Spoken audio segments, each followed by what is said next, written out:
My husband brought home a python without even asking me, saying it's always been his childhood dream, but now it's become my worst nightmare and I'm not sure our marriage will survive. 6 months ago, our corn snake unexpectedly died.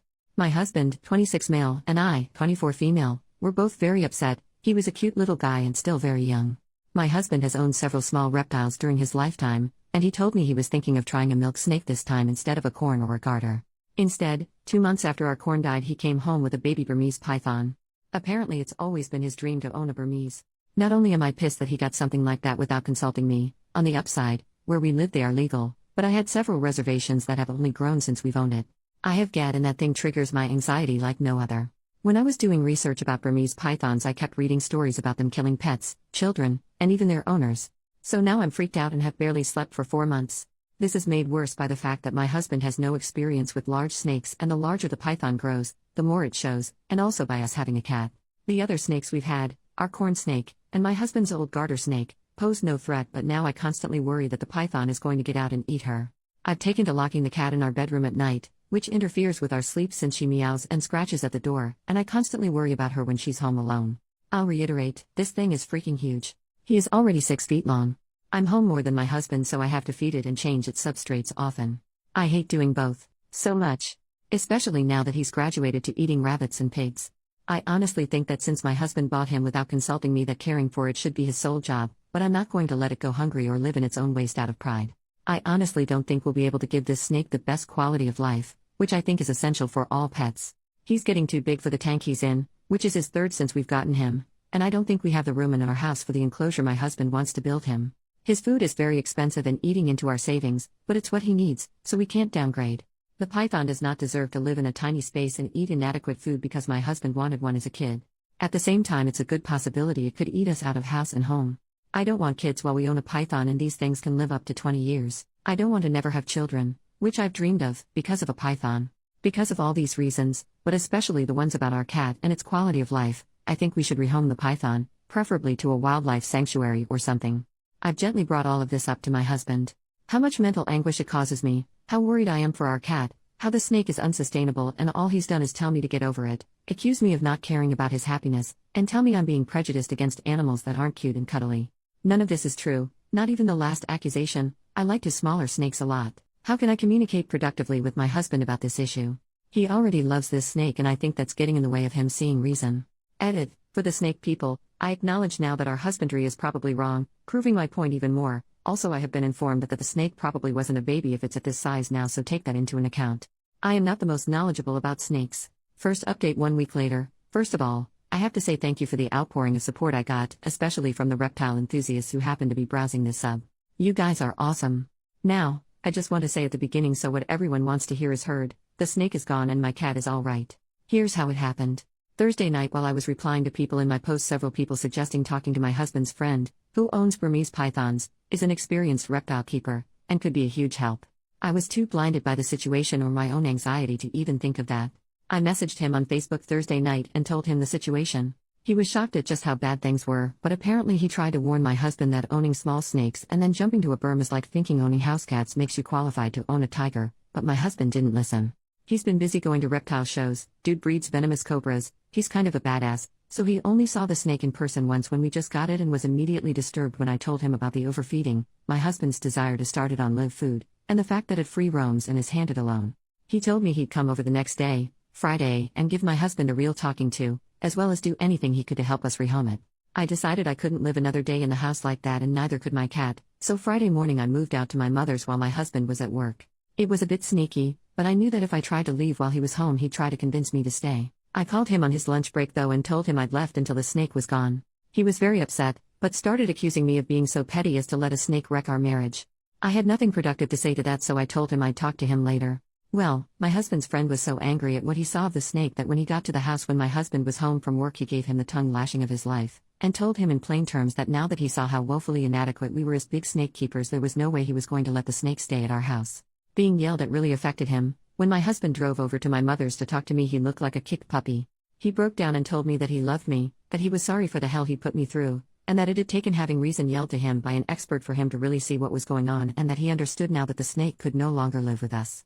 I know that at that point that the sorrow he felt was due to having his snake taken away, not of real understanding, not yet. So don't worry, he's not completely off the hook. It was cathartic to hear though.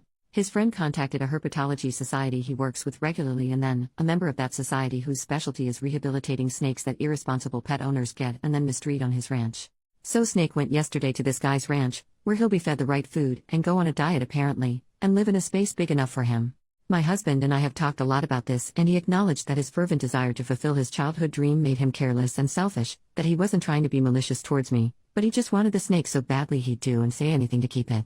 It still seems like, though, that he hasn't learned, which I'm not expecting this early but is still a mite disappointing. He talked yesterday about getting a ball python and I put my foot down. I don't think we should get another snake for a long time. On Sunday I sat him down and asked him to tell me the truth of how he got the python, because walking into a pet shop for a milk snake, and just finding a Burmese was sounding more and more implausible the more I thought about it.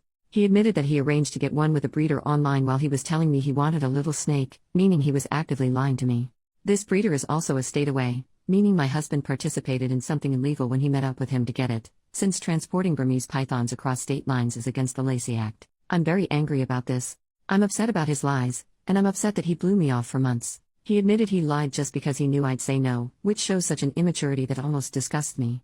I'm upset that he broke the law. I'm upset that he only listened to what I told him when it came from someone else.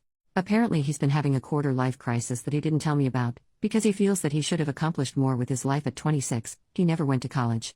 I feel sympathy for him with that. But that's no excuse to treat me badly. I moved back home with Kitty last night, but our marriage is in severe jeopardy right now due to the lying and the lack of respect my husband has shown me. But I made vows to stick with him and I don't take those lightly. We're going to be getting counseling, which I hope will make him really see what was wrong with what he did, rather than a knee-jerk response to being in trouble, so to speak, and will strengthen us. If not, well, I'll have to consider my options. Second update 1 month later. Hi, I'm back. The snake is still gone, but I guess I'm coming back out of desperation. People messaged me wanting to know how I was doing anyway. On the surface, therapy has been going well. My husband has been doing everything right. He's been contrite, open-minded, and treats me like a princess at all times. I can tell at home that he's making a conscious effort to listen to my opinions and thoughts, and incorporate our therapist's suggestions into our lives. I feel like the hugest jerk saying this, but I don't think it's enough. Over these past weeks I've had to come to terms with the fact that something about how I view my husband has fundamentally changed. And finally, after extensive soul-searching a few days ago, I realized what it was. I have no respect for his intelligence anymore, after all this.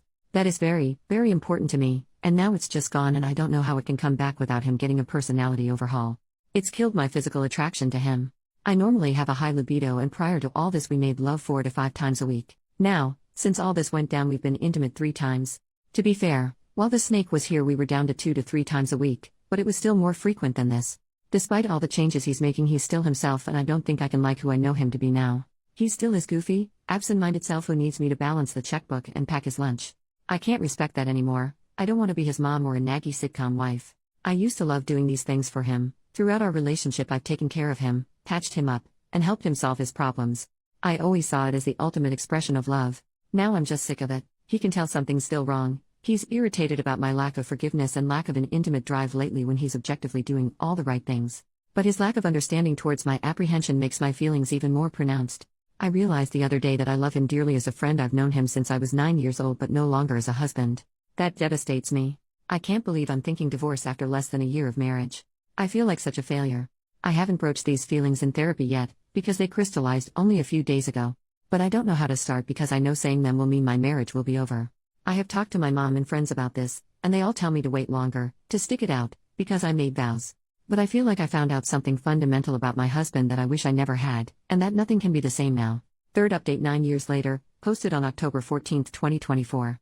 My posts were reposted somewhere and one of my friends sent me them saying, "I think you wrote these posts." And reading them, yeah, I did. A lot of people seem to be wondering what happened to me, so I logged into this account for the first time in almost 10 years to give one final update about what happened. Basically, my ex-husband brought home a Burmese python after telling me he wanted a milk snake. I was really scared of it and anxious, and he was dismissive of my worries. I ended up getting the snake shipped off to a reptile ranch, but it absolutely shook my trust in my ex because he was lying to me. It also made me realize he relied on me to do everything for him like a second mother, and that I hated that.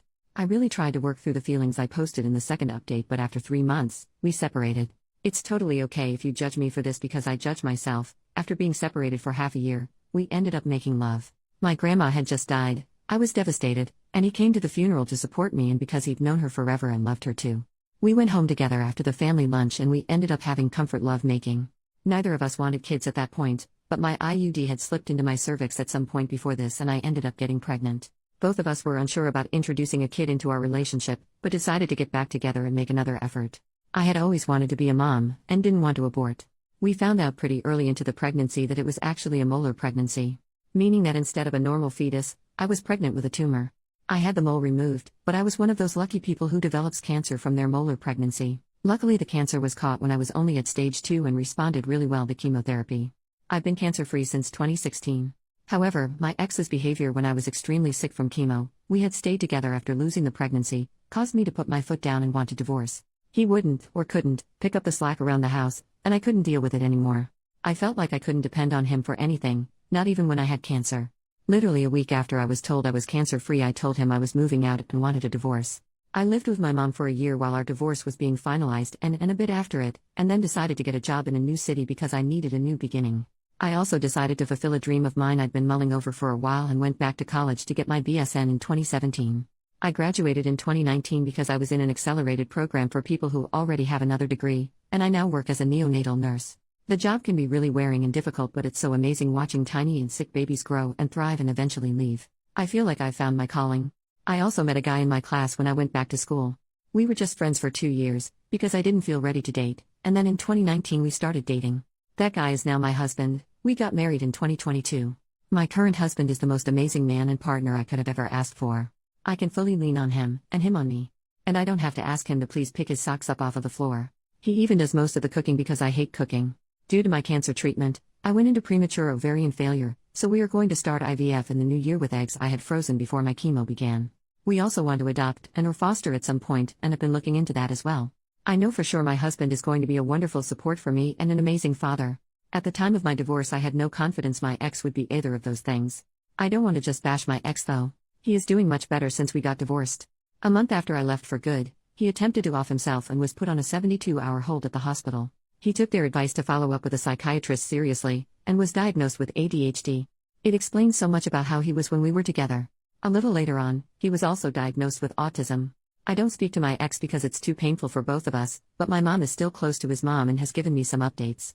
He's taking medication that's really helped his ADHD, and was able to go to trade school. He has a much better job now and has been in a steady relationship. I wish him all of the best. I look back on my old posts and all I can do is shake my head. I was putting up with so much I would never put up with now. I was so grown up because I was 24 and married, but clearly I still had maturing to do. Part of me feels sad for my ex too, because he was struggling for so long and I was writing him off as unhelpful. However, even though he had a medical reason for being inconsiderate, I still had to do what's best for me, and I was at my breaking point. Considering his success, I think we're better off without each other. Oh, and I still talk to my ex's friend the cobra breeder from time to time. Bucatini the Burmese python is still doing great in his new home.